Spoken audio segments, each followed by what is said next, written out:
Monsieur Caplette, en fait, est producteur agricole, copropriétaire de l'entreprise Céréales Bellevue.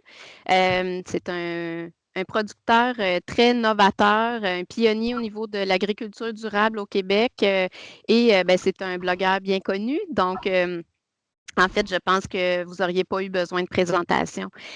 Donc, je vous cède la parole. Merci beaucoup d'être ici aujourd'hui pour ben, partager avec nous votre expérience. Est-ce que vous m'entendez? Très bien.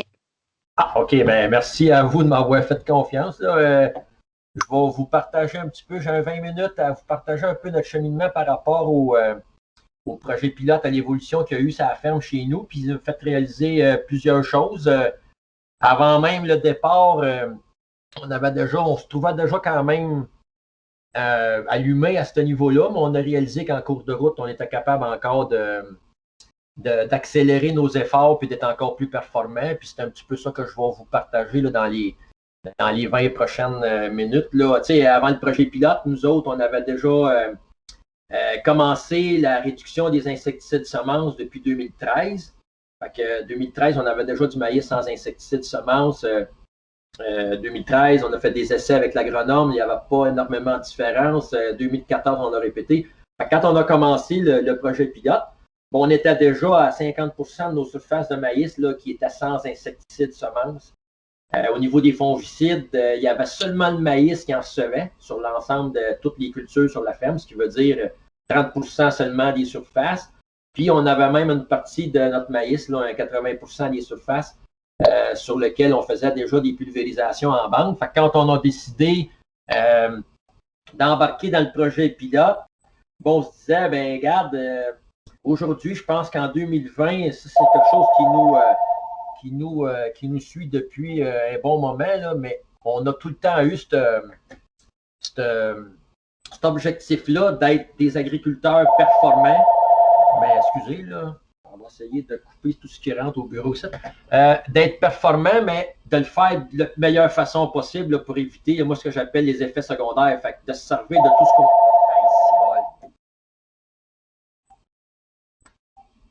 Bon, excusez. Autour de la ferme pour être capable de rester efficace. Fait on a décidé avec l'agronome de dire crime. Ah, excusez-moi, là. On va le fermer. On a décidé avec l'agronome de se dire, ben, regarde, la première année, on sera même capable d'atteindre les objectifs de 25% du projet. Là, si justement on prendrait le temps de changer des produits, d'améliorer nos stratégies de brûlage, augmenter nos surfaces en traitement localisé, diminuer les occasions, parce qu'il faut le réaliser, ça la ferme, ça arrive souvent. En tout cas, dans notre cas, je ne veux pas généraliser, mais qu'à un moment donné, tu n'as pas le temps, puis tu veux faire un coup vite, puis un petit coup de glyphosate, c'est vite fait, sans dépistage, la job est faite, le ménage est fait. Diminuer ces occasions-là, évaluer aussi tout ce qui est fongicide semences, puis continuer notre réduction là, au niveau là, des insecticides de semences. Ça pouvait nous permettre d'atteindre le 25% assez rapidement. Fait qu'on s'est dit, ben, si on est capable de viser le 25% en première année, ben, on a relevé notre objectif des 3 années, de quoi d'un peu flyer, mais on s'est dit, tant qu'à tirer, on va tirer haut. Fait qu'on a tiré 40% en se donnant comme objectif d'augmenter nos superficies pulvérisées en bande. On avait un projet de faire des pulvérisations dans les interrangs, de rendre nos intercalaires et nos stratégies de rotation plus stratégiques pour être capable d'avoir plus de compétition. Fait que de cette façon-là, être capable d'arriver à des résultats là, qui seraient encore plus intéressants. Fait que tu sais, c'est facile, là. Je vais passer rapidement là-dessus, mais tu sais, changer de produit, ça, c'est les premières affaires qu'on a faites au début. Ça, c'est les affaires les plus faciles. De remplacer du métolachlore par du frontière, bon, ben, c'est à peu près le même genre d'efficacité au niveau antigraminé. Les pots de conserverie, on n'avait pas le choix de garder le dual, mais pour les autres cultures, maïs, soya, on est rapidement passé aux frontières. Fait que ça nous permet de diminuer nos indices de risque santé et IRE de 65 puis de 80% là, en un clin d'œil. Ça s'est fait assez facilement. Des combinaisons, comme j'entendais tantôt, c'est vrai, là, le bactérien est vraiment élevé. Fait qu'on est passé au MCPA dans le blé, être capable de baisser ça. Puis malgré tout, là, les combinaisons, ce que je me suis amusé dans les dernières années, j'ai réalisé qu'on avait encore beaucoup à apprendre par rapport aux combinaisons de produits. On a fait plein d'essais, des bons coups, des moins bons coups. des fois, je me disais, ça serait peut-être une bonne extension d'avoir un groupe de travail d'agriculteurs, un genre de groupe fermé, de discuter de nos recettes, voir un peu ce qui est faisable, puis ce qui a déjà été fait, pour être un peu plus là, éclairé à ce niveau-là dans le futur. Là, je pense qu'il y a de l'ouvrage à faire à ce niveau-là. Sur la ferme, vous le savez probablement, mais on travaille depuis déjà 97 avec un pulvérisateur qui est à deux produits sur le même équipement, ce qui veut dire que je peux travailler avec un produit principal, avec un deuxième produit qui est au deuxième niveau. Deux rampes indépendantes, vraiment indépendantes avec les jets qui vont avec la bouillie. Quand on parle de jets aussi, là, vous voyez en l'avant ici, j'ai des quintuplex, là, ils sont pleins. Puis pour avoir tout le temps des bonnes efficacités de produits, je suis même rendu avec une valise avec 2 autres sets de jets, dépendamment des genres de gouttelettes que je veux ou les conditions que j'ai à faire pour faire l'application, la pulvérisation la plus efficace possible. Là. Ça, c'est une illustration rapide là, du système de pompe. Là, une pompe qui est sur le PTO à l'avant, puis l'autre qui est sur le système hydraulique. Fait qu'on est capable de réussir là, des exemples rapides, faciles à comprendre. Là. Je vais vous montrer d'autres exemples un petit peu plus tard, mais exemple là, du souchet, tout le monde connaît ça, c'est souvent par rond. Ça va arriver régulièrement que le rond de souchet, la surface que ça représente, c'est 20-30%. L'avantage d'avoir mon pulvérisateur avec deux niveaux, deux produits différents, c'est que ça va arriver souvent quand je vais mettre l'exemple classique dans le cas du souchet dans la deuxième réservoir, puis je vais être capable d'économiser de 70%, des fois c'est 80%, des fois c'est 50% là, du produit. On a élargi ça à des ronds de trèfle dans le maïs. Un petit spot de folle avoine à un endroit, j'ai 3 spots dans un secteur. Fait qu'au lieu de mettre du produit pour la folle avoine partout, je vais mettre le produit pour la folle avoine vraiment dans les zones que je vais détecter le problème de folle avoine. On s'est même étiré le coup jusqu'au glyphosate dans le maïs. Pas parce que le glyphosate n'est pas bon, mais on veut essayer de réduire le glyphosate le plus possible pour vraiment traiter les vivaces. Fait que, étant donné qu'on est en semi-direct, mais quand même, quand on a un brûlage à faire, l'ensemble de la surface, ce n'est pas nécessairement toutes des vivaces. Fait qu'on s'est monté une stratégie. Puis ça, c'est un exemple, là. Ça, c'est l'exemple de mon genre de. Mon plan de champ que je fais avec mon petit logiciel iPad dans mon téléphone, là. C'est facile. J'adore cette petite application-là qui ne coûte pas cher, puis qu'on est capable d'exporter nos suivis de champ sur un petit fichier Excel, faire un tri, puis de réaliser que cette année-là, les 158 hectares de maïs qui, normalement, j'aurais mis 2 litres hectares de glyphosate pour faire mon brûlage, sur 100% de la surface, j'aurais mis 316 litres.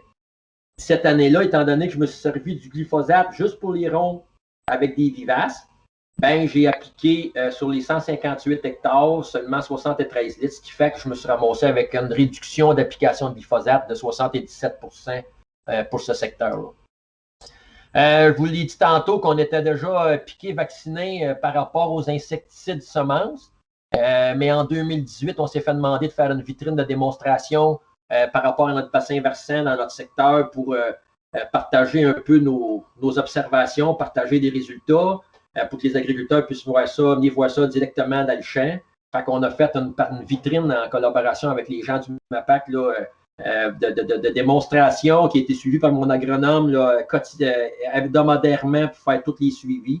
Puis on a réalisé qu'il n'y avait aucune différence significative là, en 2018 là, d'utiliser des insecticides semences chez nous sur notre maïs. 2019, on a encore fait un genre de petit micro-parcelle. Il n'y avait encore aucune différence majeure à ce niveau-là. Puis on a élargi aussi notre approche par rapport à nos fameux insectes pollinisateurs. C'est pour réduire les insecticides.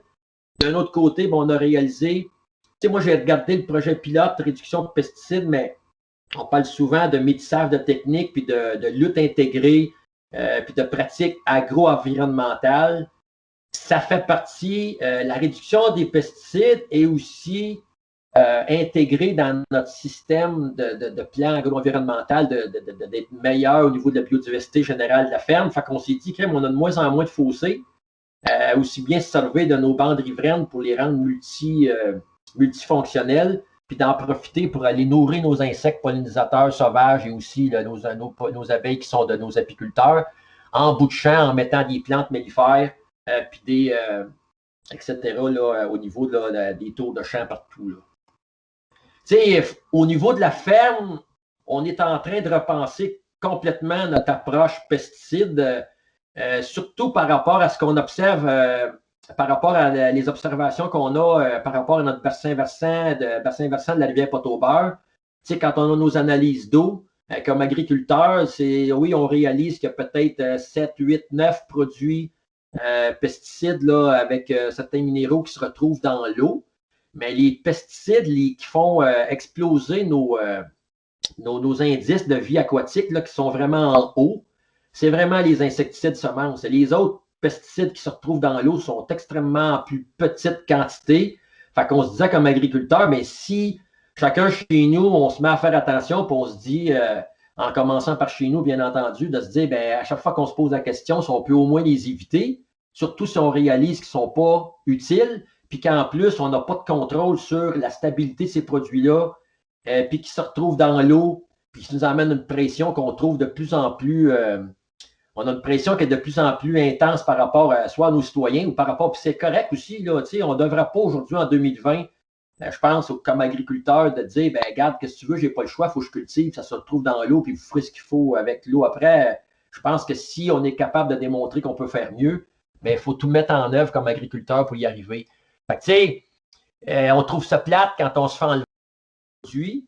Et puis d'un côté, comme agriculteur, je réalise de plus en plus que si je ne fais rien, et puis qu'on s'amuse à se faire enlever un produit après l'autre, si on m'enlève le produit A, puis que je continue de la même façon, ça va être le produit B qui va se retrouver dans l'eau. Ce qui veut dire que dans 5 ans, on va éliminer le produit B. Fait que là, on va me revirer de bord, on va me ramasser avec le produit C. Puis au bout de la ligne, on va jouer au chat et à la souris. Puis dans 10 ans, on n'aura rien de fait.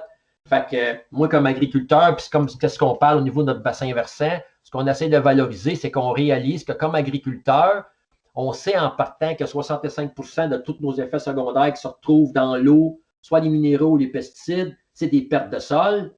Fait que comme agriculteur, on peut travailler sur 65% de ces effets secondaires-là en s'orientant sur 3 axes qui peuvent nous emmener vers cette réussite-là.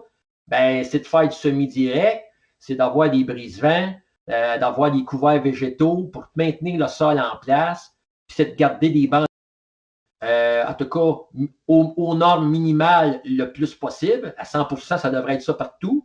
Puis s'assurer que ces bandes riveraines-là aussi sont efficaces. Dans notre cas, on est rendu avec des bandes riveraines là, qui sont élargies, mais on veut vraiment être sûr que ce qui se passe dans le champ reste dans le champ pour améliorer notre bilan par rapport à nos effets secondaires qui vont se retrouver dans l'eau. Fait que nous autres, c'est une philosophie qu'on a depuis déjà plusieurs années sur laquelle on travaille. On n'est pas parfait, on fait des erreurs encore, mais on est en mode ajustement puis on n'arrête pas de travailler dans ce sens-là. Là. Puis c'est vers ça qu'on s'en va pour les 10-15 prochaines années. Là. Fait que pour aller encore, pour avoir des meilleures performances au niveau de la ferme, pour atteindre les objectifs là, de 40% qu'on s'était donné à l'époque, il y a encore énormément, vous allez voir tantôt, je vais vous montrer quelques illustrations, là, mais j'ai amélioré mes façons de dépister, d'être plus agressif. Il y a beaucoup de travail dans le bureau à cet incite pour quand d'un coup que tu connais tes champs, planifier des stratégies, puis t'amuser avec tes IRS, IRE, discuter avec des spécialistes là-dedans. Parce que quand tu arrives pour intervenir au champ, moi, je dis tout le temps la pharmacie, là, je rentre mes produits en pharmacie, mais ce n'est pas parce qu'ils sont dans ma pharmacie que je vais spécifiquement les utiliser. Je les mets dans la pharmacie parce que ça se peut que je fasse un dépistage puis que je sois obligé de traiter un dimanche. Fait que ce n'est pas le temps d'appeler le fournisseur pour avoir mon produit. Mais je mets le stock dans la pharmacie, puis je travaille différemment. Le produit est là, mais mon dépistage va ajuster ce qui va vraiment aller au niveau du champ, puis on améliore de plus en plus. Tu sais, le registre d'application, au niveau de nos pesticides, on le faisait déjà depuis 15-20 ans, mais ce qui est merveilleux avec nos applications téléphone maintenant, c'est qu'on est capable de photographier les effets de nos résultats qu'on a traités. On met ça tout en banque avec des photos. Fait qu'à l'hiver, on est tout capable de voir comment est-ce que les traitements ont fonctionné pour se donner là, encore plus de connaissances de chacun de nos champs pour être précis là, au niveau de nos interventions générales. Fait qu'on est rendu là, un peu... je dis tout le temps, quelqu'un me posait la question, tu es tout le temps dans le champ avec ton pulvérisateur ou avec des bouteilles. Dans le fond, c'est un peu l'inverse de ce qu'on faisait avant. Avant, on se promenait avec un pulvérisateur avec tout dedans, on passait une fois, on faisait la job. Aujourd'hui, on est rendu, on se promène plusieurs fois, mais de façon plus chirurgicale. Notre objectif, on ne le réussit pas tout le temps, parce que des fois, on échappe des bouts. Mais ce qu'on voit, nos gains, c'est vraiment sur être encore plus chirurgical. On va passer plus souvent. on va séparer les amalgames de produits pour se donner des fenêtres d'application en prélevé, en poste, pour à peu près, si on est capable de réussir la prélever parfaitement, mais le produit en poste va rester en pharmacie. Puis on va avoir réduit là, notre utilisation globale. Fait que c'est l'objectif, c'est la façon qu'on travaille, mais ça prend plus de temps, puis plus de temps au champ. Tu sais, tantôt, l'image n'est pas belle, là, mais au niveau du blé, c'est un de notre point faible. On mettait beaucoup de fongicides par crainte, etc.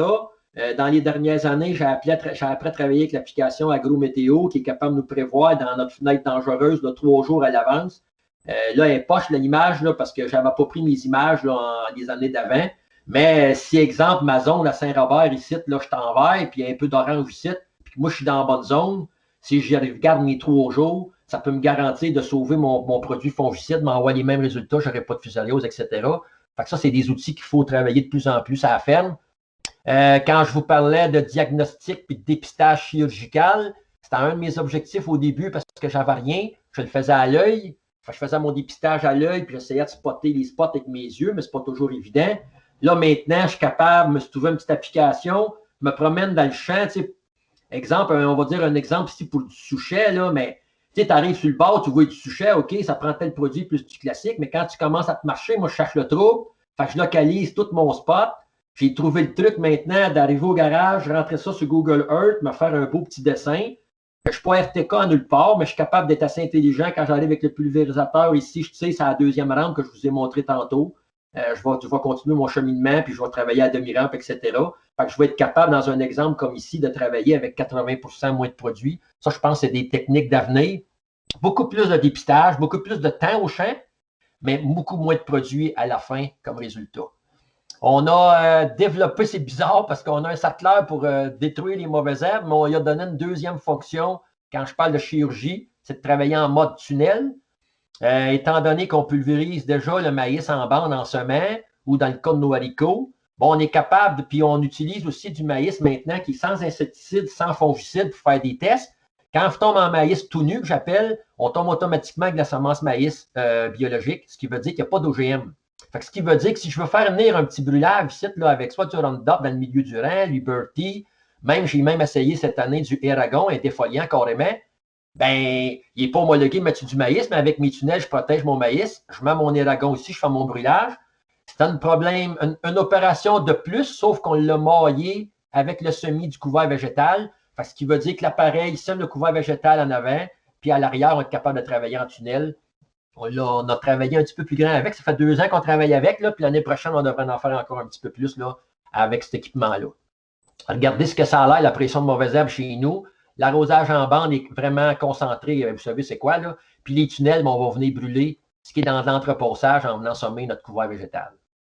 Fait que ça nous a emmené, quand on a participé au projet pilote, mais c'est certain qu'au début, le 25%, on l'a atteint, on s'était donné un objectif de 25% pour la première année. Mais en 2018, on était tout excité. On a eu 34% d'éduction de nos IRE, 25% de nos IRS. 2019, on a manqué notre coup un peu. On est arrivé à 37%. Puis on s'est planté au niveau des IRS. On est tombé à 11%. Puis ça, j'en parle souvent, mais quand on réalise nos champs, champ par champ, puis nos cultures, ben c'est du soya échappé que j'ai été obligé de revenir pulvériser avec du blazer, du basagran, des produits qui sont extrêmement élevés pour rattraper mon champ. J'ai perdu un peu le contrôle. Fait j'ai remonté mes IRS-ERE pour sauver ma culture, mais c'est ça, de là vient l'importance de vraiment planifier nos stratégies. Puis il y avait eu aussi l'utilisation de fongicides au niveau du blé. Fait que c'est important de ne pas perdre le contrôle. Fait que quand on se dit on veut atteindre 50% d'ici de 5 ans, on construit tout le temps. Même cette année, on dit que le projet pilote est terminé, mais notre agronome, on va tout y envoyer nos choses, puis on va y faire encore tout notre portrait IRS-IRE, les quantités de matière à l'hectare, matière active, pour voir si on a encore gardé le cap vers l'amélioration de ce processus-là. Fait que pour nous autres, c'est pas fini. Là, ça fait partie là, de notre tâche quotidienne. Puis c'est là-dessus là, qu'on s'enligne. Puis ce que je dis souvent comme slogan, ben, ce qu'on fait, ben, aujourd'hui, en 2020, ben, regarde, on met des techniques modernes, mais pour être capable d'être efficace aujourd'hui, parce que je pense que c'est